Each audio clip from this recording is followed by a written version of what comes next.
एक छोटा लड़का अपने दांत ब्रश कर रहा था जब उसे एहसास हुआ कि उसका सिर गायब है। इस अजीब दृश्य ने उसे डरा दिया। उसने आईने में देखा और तुरंत अपनी टोपी उतार दी। अपने संदेह की पुष्टि करने के लिए वो आईने के पास गया और पाया कि उसका पूरा शरीर गायब हो गया था। भयभीत होकर उसने जल्दी से अपने कपड़े उतार दिए और महसूस किया कि वो अदृश्य हो गया था। अचानक उसकी माँ दौड़ी हुई आई और जांच की। 4 हफ्ते बाद उसे पता चला कि उसका बेटा अब कमरे में नहीं है। अपनी माँ को डराने से बचने के लिए उसके पास कागज के एक टुकड़े पर एक नोट लिखने के अलावा कोई विकल्प नहीं था कि वो पहले से स्कूल जाएगा। इस समय कुत्ता अचानक दीवार पर चिल्लाया। ये अजीब दृश्य देखकर माँ तुरंत भ्रमित हो गई कि क्या हो रहा है, लेकिन वो नहीं जानती थी कि उसका बेटा उसके सामने ही था। अपने सहपाठियों को डराने से बचने के लिए लड़के को खुद को कसकर लपेटना पड़ा और स्कूल जाना पड़ा। लेकिन जैसे ही वो स्कूल में प्रवेश करने वाला था, उसे अचानक एक विचार आया और उसने अपने सारे कपड़े उतार दिए और फिर नग्न होकर कक्षा में चला गया। स्कूल में अक्सर उसे परेशान करने वाले बदमाश से बदला लेने के लिए उसने चुपके से बदमाश की खिलौना बंदूक निकाली और पोडियम पर शिक्षक को गोली मार दी। बदमाश के हाथ में बंदूक देखकर शिक्षक तुरंत क्रोधित हो गए। बदमाश के माता पिता को बुलाया गया। अपमानित पिता ने उसे वहीं डांटा।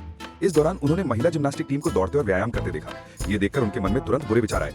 अपनी छुपने की क्षमता पर भरोसा करते हुए मैं दिन के उजाले में उनके लॉकर रूम में पहुंच गया।